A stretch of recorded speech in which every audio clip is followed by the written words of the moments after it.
Hi, second grade. Today we are going to be reading chapter 6 of 8 class pets plus 1 squirrel divided by 1 dog equals chaos.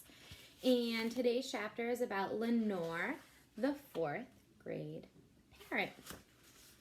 Hola, that's one of my favorite words because I come from Puerto Rico, and that's how people there say hello.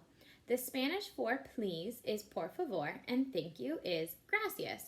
Those 3 words cover a variety of situations. Another of my favorite words is nevermore, because that's a refrain in a poem called The Raven. A refrain is a word you say over and over. I like to say words over and over. But I don't like to say, Polly wants a cracker. I don't know why some people think I should. My name isn't even Polly. My name is Lenore, and it comes from that same raven poem. But I'm not a raven. I'm a blue and gold macaw, which is a kind of parrot. Luckily, I love poetry. My owner, her name is Rosa da Silva. She says that since we both come from Puerto Rico, poetry is in our blood. Along with our accents, I guess. Here is a poem I have been working on.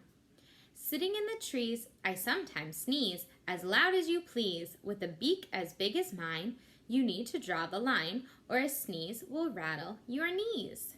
Okay, I'm still working on it. Some of those 4th graders, believe me, their poems aren't any better. Good poetry or bad, I like being in school with Rosa and the kids. When Rosa first got me, she'd leave me home while she went to school to teach. All day long, nobody else was there. Mr. Da Silva works in a bank. The Da Silva kids all go to their own schools. Being alone made me crazy. I started to pluck my feathers. That made Rosa crazy. She was like, "Eek, I'm going to end up with a bald bird." Now she brings me to the classroom where she teaches. The kids there call her Mrs. Da Silva instead of Rosa. When we're in school, I have to remember to call her Mrs. Da Silva too. Such a chore, such a bore, not Rosa, por favor. It's Mrs. Da Silva in school. That's the rule if you want to be cool. This is hard to remember. I also have to remember there are words I'm not supposed to say in school either. I think school has too many rules. Sometimes if Rosa and her family have to go someplace and stay out late, she'll leave me here in the classroom overnight. That's okay, I don't mind, once in a while. That's how I got to meet the squirrel. This is what happened. One day, this squirrel, he comes in running. I've never seen him before, and I don't know his name, and he's got a big, ugly dog chasing him. And the dog's got a fish tank on a rolling cart chasing him. The squirrel, he can't fly, but he knows up is safer than down. He goes running up the stand that holds my cage, then he sits on top and yells down to the dog, "You're ugly and your mother has fleas." I don't know about the mama with the fleas, but I think to myself, surely this dog can't argue about ugly. Senor Dog, he's jumping up in the air, trying to tip over the cage over, and he goes, "Yeah? You rodent, you come down here and say that." The water in the fish tank is going slosh, slosh, slosh. "Whoa, chicos," I tell them. "Careful of the innocent bystander." There's a little rat too, but Senor Dog isn't interested in him, just the squirrel. The rat calls up to the squirrel, "I'll get help if there's more of us," like the fish said. The dog kept barking, so I start squawking. The squirrel is making my cage sway like the boat that brought me here. I say to the squirrel, "You ever heard the term seasick?" Next thing I know, the rat comes running back in with a hamster and a rabbit.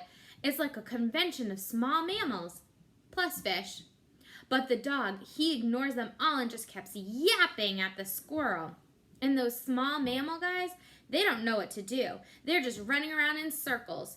The rat squeaks, "Somebody do something!"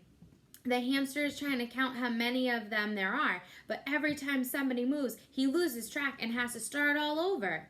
The rabbit is full of useless advice. She's all like, "Don't let him get you." There's a picture.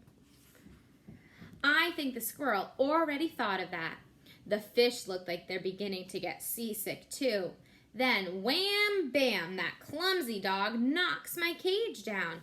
My feathers are ruffled, but I don't get hurt because I land on a pile of papier-mâché fruits and vegetables the kids have been making for some sort of art contest. Sorry, the squirrel says to me as he dashes for the door. But the dog, he's so rude, he never says a word of apology. He's just all, get back here, you squirrel. The fish, still dragged along behind that bumping, swaying, sloshing cart, are all like, glug, glug. And the rat and the others, they start to follow. I squawk, Hola, don't leave me here on the floor as you go out the door without even a nevermore. The rat is the only one left, slowest because he's always staying close to the walls, not wanting to cross the open space of the room. He comes back and unlatches my cage. All right, that's it for the chapter on Lenore. Don't forget to answer the questions at the bottom of this assignment. All right, bye guys.